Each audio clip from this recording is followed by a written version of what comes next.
This is our end goal. Start, end. But there's quite a process in between.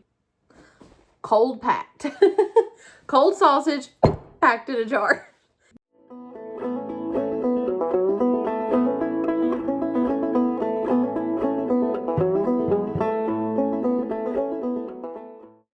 Well, hello, y'all. So it is that time again. What time is it? Sausage time. Dakota visited our local farm friends that make their own sausage, kill the hogs, process it, all of that. And he picked me up 10 pounds of this glorious stuff yesterday. So today is my lucky day to can sausage. And if it wasn't one of my most favorite canned items to eat, I probably wouldn't have enough energy to do so today. Today is Stetson's 6th birthday, and we've been hanging out all morning, moved a deer stand, and all the fun things. And we had his birthday party for friends and family yesterday. So I've been planning that for weeks and trying to make sure everything was perfect. So I'm a little tired, but I have to get this done. So anyways, I was actually reviewing my video from last year when I canned sausage, and I was looking for times and all of that stuff because I forget year to year what they are. And I thought, well, we have a few more friends here now, so I figured I might as well take a little extra time and video the process for you again today. Like I said, it's one of my most favorite canned item, and it's about the only way I will eat sausage. I'm not a big sausage patty girl or anything like that. Even when it's like this sausage pattied up, it's just not my favorite. But canned sausage is perfect. Let me go grab a can of finished sausage so you'll know what we're working towards. Hold on. Alrighty. So this is cold packed canned sausage. I was saying in my video last year, if you Google it, Google will tell you cannot can sausage this way. But this is the way that my Nana, my grandmother, has been doing it for years, and it's absolutely delicious. I think part of the problem, or the reason why they say you can't do it this way, is because you can't, like, you probably could, but I wouldn't recommend it, pop open this can jar and just eat the sausage. You can't do it that way. Or like I said, I wouldn't advise it. But, so the way I normally fix this is pop the top, obviously, and put all of this goodness, the fat, the oils, everything, all of it into a pan. And I may have a video of this, I don't remember. But you put it all into a pan and you fry it. And it makes little crumbles of sausage, and they are literally the best things ever. I love it. And it just crumbles, and it's also perfect for making sausage gravy. So what I do is fry the sausage and all my crumbles, the doneness that I want it, take it out, drain it on a towel, like paper plate with some paper towels. Then I make my gravy with the leftover grease in the pan. And then after I get my gravy made, then I add some, not all, because I like to eat the crumbles, but add some of the crumbles back into the gravy. And it makes amazing sausage gravy. So anyways, this is our end goal. Start, end. But there's quite a process in between. Not really difficult. I probably won't bore you with, I'll show you all the steps, but I'll kind of speed it up so it's not such a long drawn out video. But basically what we do, I have my jars down here. I'll show you in a second. The ones that I'm using for today. And generally I can get about a pound of sausage in 1 pint jar. So, and I'm disappointed because I have 9 wide mouth jars and only 1, regular mouth. I love wide mouth jars for, this is a regular mouth, but I love wide mouth jars for packing this sausage because you literally have to pack it in the jar. And when it's a regular mouth, it's kind of hard to get your hand in there like you need to like really pack it down. I'll show you that, but that's okay. What we're gonna do, we're gonna wash our jars, get those ready, and then we're going to take the sausage, the raw sausage, and we're gonna just pack it in the jar. And we're gonna pack it up till the neck here and leave about 1 inch of headspace. And we're not adding anything to it, no seasonings. It's already got its seasonings and stuff, no water, no nothing, just sausage all the way up. And then we'll wipe our rims, put on our lids, put on our twisty things, our rings, and then we'll get them in the pressure canner. And I will say, so like with this, any and all meats, everywhere I've read, to be safe, they have to be pressure canned. Any meat, any raw meat has to be pressure canned. Somebody might tell me different, I don't know, but everything that I've read says meats, raw meats, have to be pressure canned. So these will go in a pressure canner. You cannot water bath. I mean, maybe somebody like water baths for hours on hours, I don't know, but we pressure can. That's the hardest part of pressure canning. It is such a process. It's such a long process. Preparing everything and then waiting for your canner to come up to pressure, then holding at that pressure and all of that jazz. That's what makes this so long and time consuming. But I'm telling you, this is worth it. This is worth every bit of it. And that's why I do it. So I appreciate you watching. I appreciate you being here, and let's can some sausage.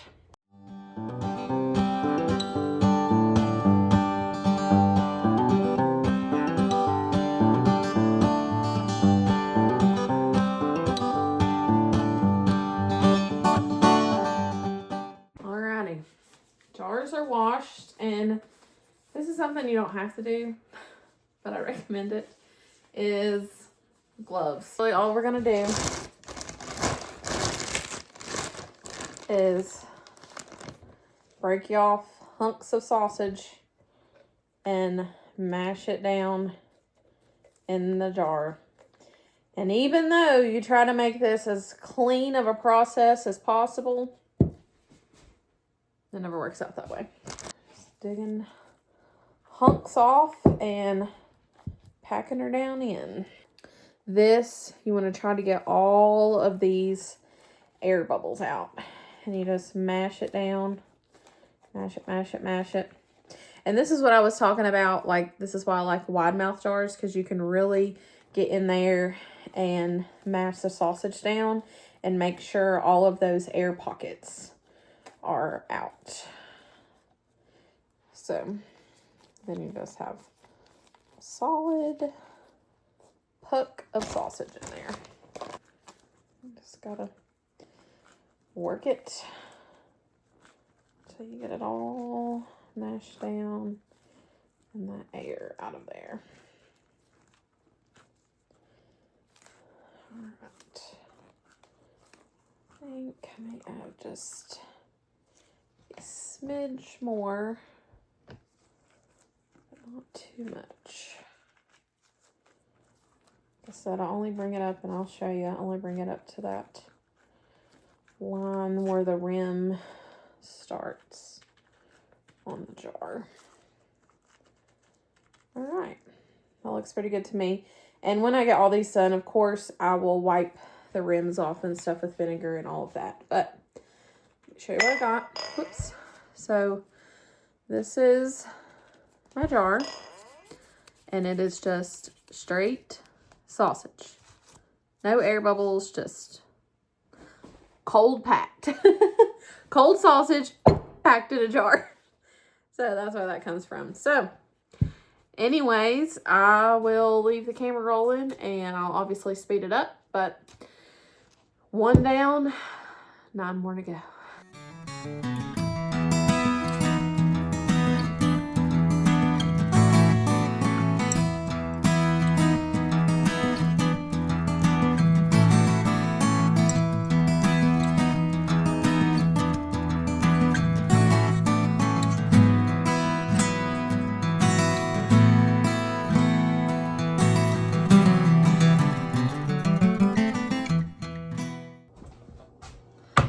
Here's the canner. While we're waiting a few moments, I was gonna show you what a pressure canner new style, I guess, maybe looks like. I have seen the old school ones that have like the twist on the handles and all of that, but I would call this a new style. I would love to have a double-decker canner where you can pressure can 14 quarts at a time. But, which I've also seen this in my thing. I don't think my oven would hold the weight of that because this thing's not that heavy, but by the time you get all the jars in there, the water in there and everything, and I can't imagine that doubled. And this is what I was getting at. So I can on a glass top stove. And I'm going to knock on some wood. I always have. I've never had any issues. My mom and dad have canned on their glass top stove and never had any issues. My Nana uses gas. She always has. But when I've looked at canning stuff and everything, everybody says you can't can on a glass top stove. But I can. I think one of the main differences is, like when talking with my Nana, she says like her poundage, like when she gets it up to pressure and stuff, is easier to hold steady. Where mine, I have to babysit it the entire time to make sure I'm not going way above or below.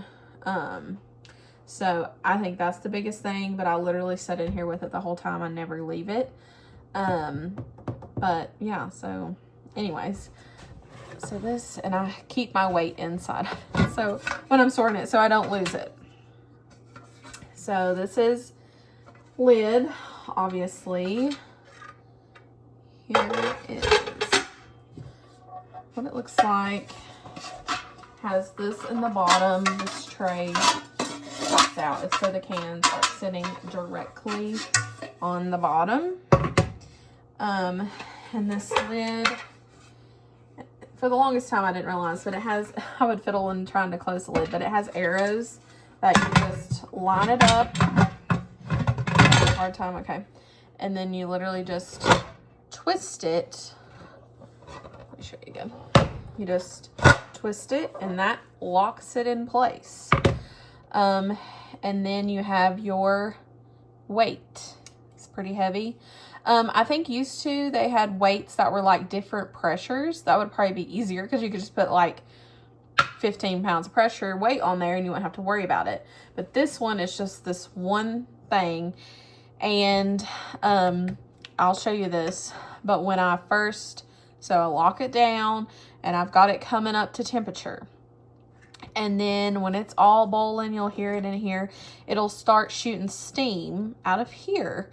And I let it shoot steam for 10 minutes. Then I place my weight on. And then once the weight is placed on, then your gauge will start doing your pressure. So I have to do a little different. I usually have to do an extra pound for my elevation. We're at around 3,200 feet here. I think that's right.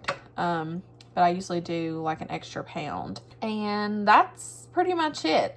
I do know the first time I used this, I canned green beans. And my parents done it with me. And I was so nervous to take the top off. And it's so funny. I think about that every time I can because I used to be so nervous when I did it. And now it's just like second nature. And I think there's still a little bit of nerves, like when I go, like after you've let it come back down and I'm getting ready to open it. And I'm always afraid, like, oh, what if one busted, or what, you know, just what if something happens. But knock on wood, I've not had anything happen. So it's been a good experience, but I've heard, you know, not so good experiences. And speaking of like taking the lid off, so after you have done all the things and you've cooked your whatever you're cooking for the amount of time you're supposed to cook it, you turn your eye off and you gingerly scoot this off of the eye. This is what I do. And you let this release naturally, like so. It'll be up here and you let it come back down to 0. Very important. You let this come back down to 0 before you do anything with the lid, with the weight, anything. This needs to be 0 before you touch it. Like I said, you can move it gingerly, but you don't want to obviously take this off. That would probably create a bad explosion, I would think. I don't know, maybe that's the horror stories, but do not touch anything. Do not mess with it till this is back to 0. Then once it is back to 0, all the pressure is naturally released. Then you can twist your lid, take it off, and that'll be that. But I'll try to show you as much of that as I can. And then also this thing too, when this locks, when it's come to pressure and everything is building pressure, this will come up and this is another lock, and that has to go down too in order for you to get the lid off. It is vinegar time, so I'm just taking vinegar, putting it on a paper towel. And what you're really wanting to do is wipe down the tops of your rims so that your lids will seal properly. But since this is sausage, I'm going to go all the way down the rim. So just make sure everything is clean. You can kind of see, this is one I cleaned, this one hasn't been cleaned. So just do that to all of them. Just be over here putting vinegar on some jars. All right, I'll switch you over into fast mode.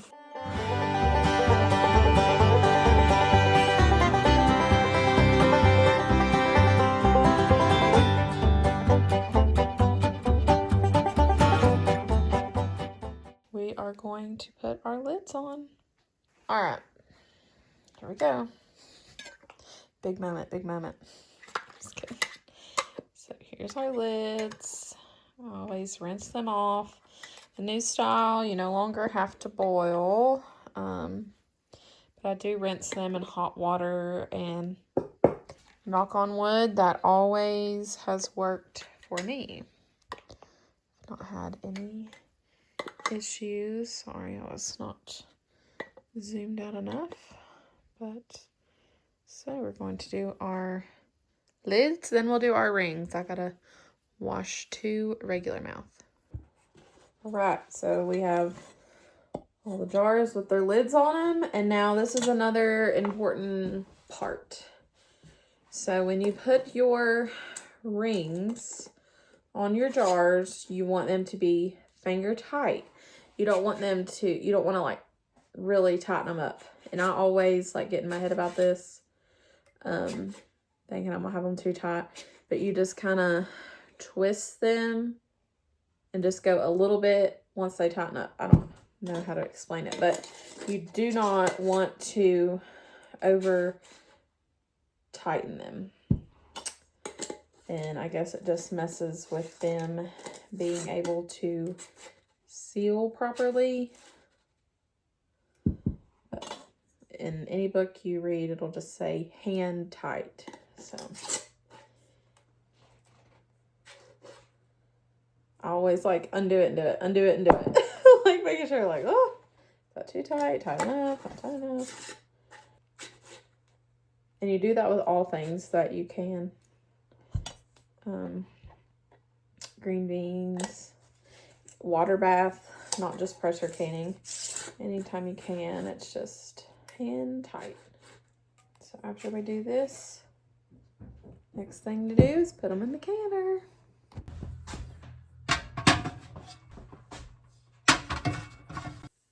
Okay, so here is what, I haven't added my water yet, but this is what it would look like full. But since I'm only going to have 3 left to can in my other batch, I think I'm going to take the middle one out just so it's a little bit more even. On the next, we'll have 4. And I don't know. I just think it'll be better that way. So I'm just going to do this for my first round.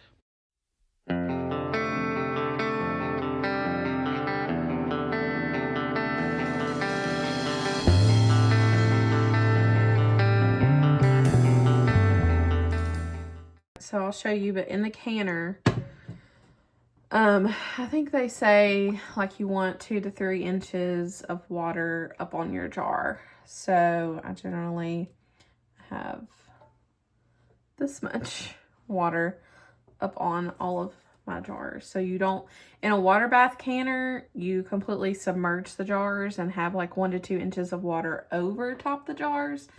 But when you're pressure canning, it's only 2 to 3 inches up the jar.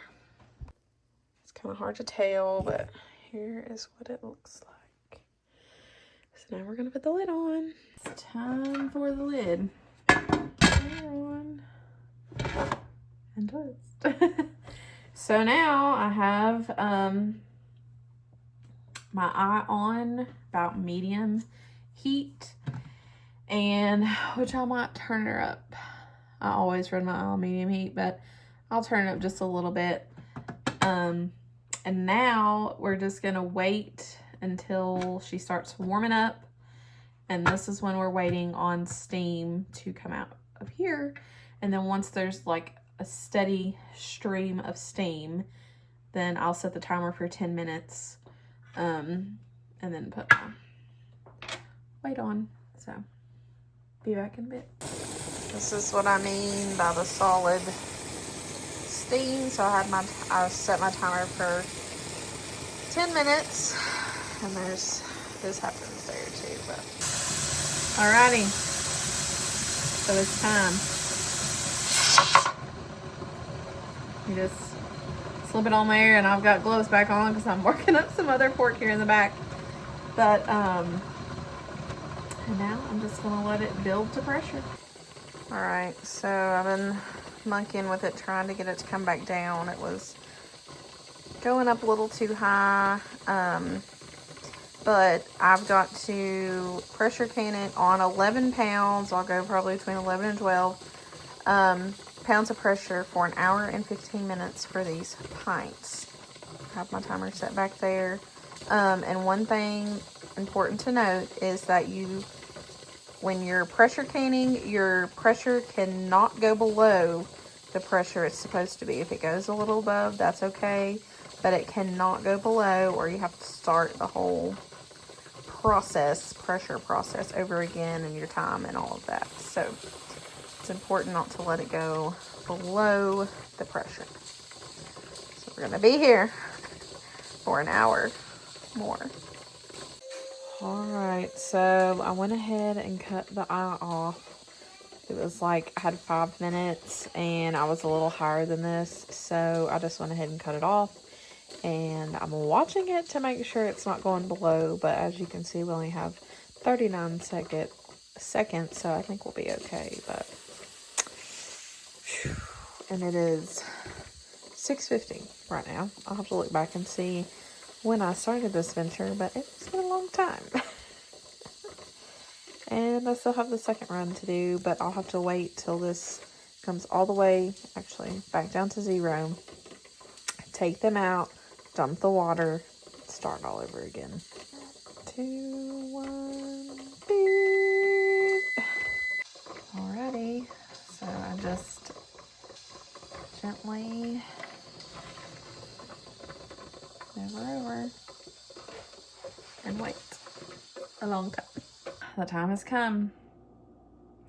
It's back down to 0, little tabs down.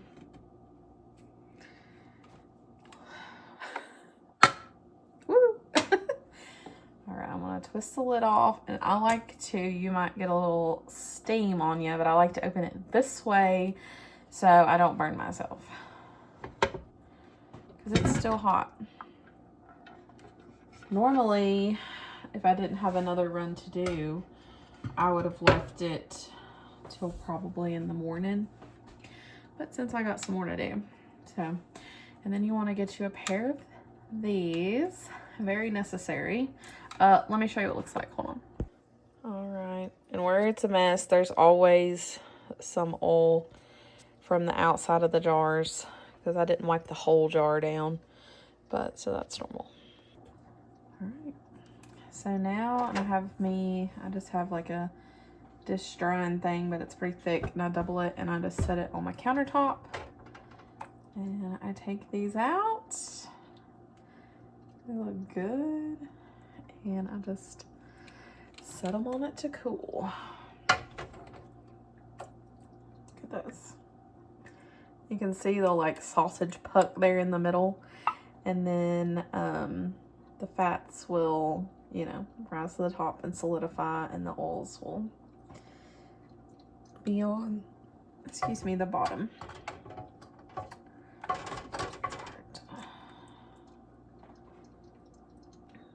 But the second batch, just gonna do the same way, and I'll probably just leave them overnight and take them out in the morning.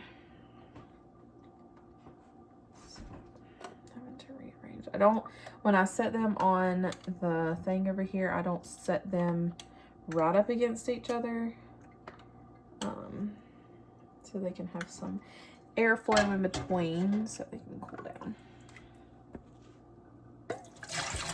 Oops, I always do that. If y'all can't tell, I'm so tired. I told Dakota, at least it's worth it. About got this, but I'm gonna go ahead and turn my oven on. Well, my stove, I guess I should say. I'm turning the stove on. Alright. Let me do a little measure in here. Yep, about pretty much. You can't see it, but about pretty much in the same spot. So, let me show you. Alright, here's what she's looking like. There's some residue left where I just dumped that water out, but I'm gonna get the lid on.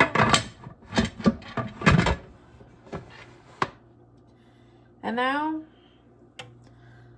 we're gonna wait until we shoot steam for 10 minutes and then put the weight back on.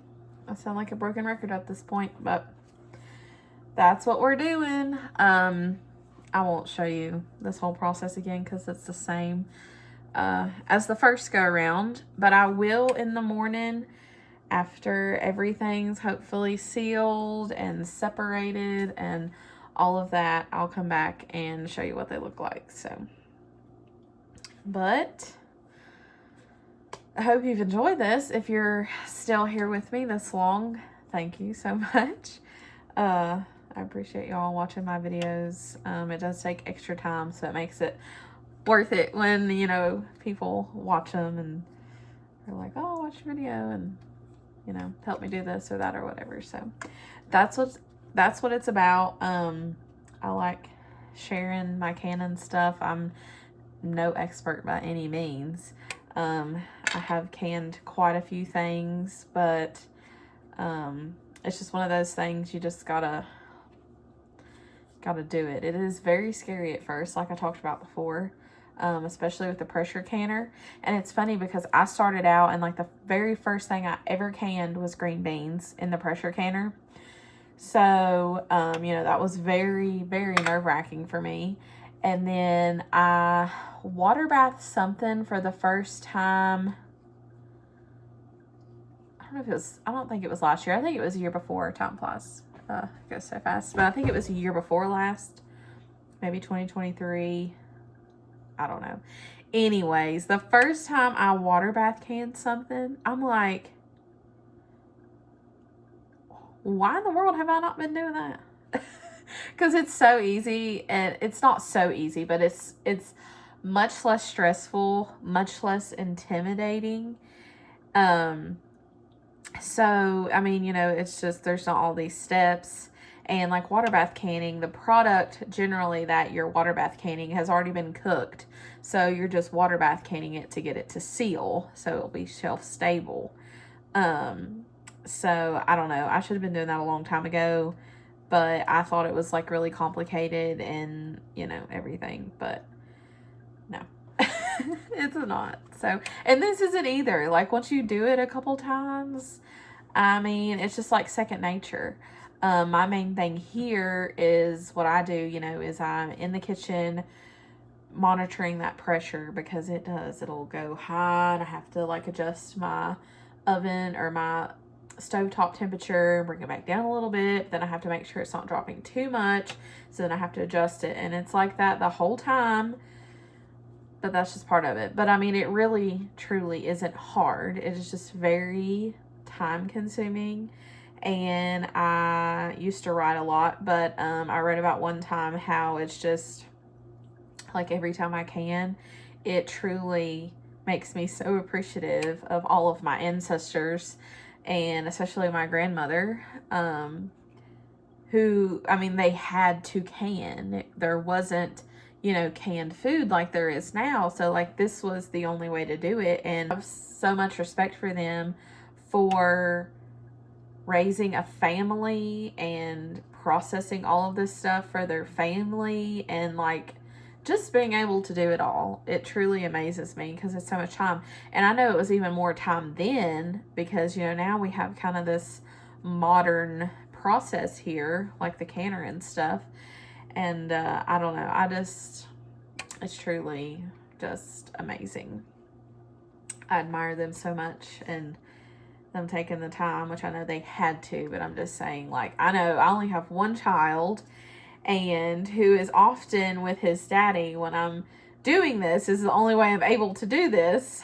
But it's just, I'm rambling, but I'm just so appreciative for them being able to do all of that and everything. And I'm just honored to be able to carry it on very minutely in a very small fashion. This will probably be the end of the canning process, but like I said, I will come back in the morning and show you what they look like. But thanks so much.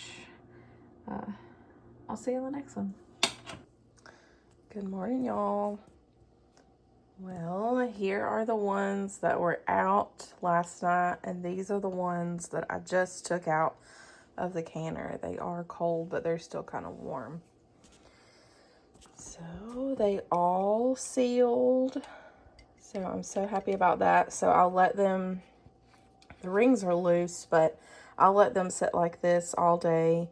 And then this evening before I label them and put them up, I'll take the rings off. So originally I always stored my stuff with the rings on, but then in reading and everything else, I found that you should take your rings off.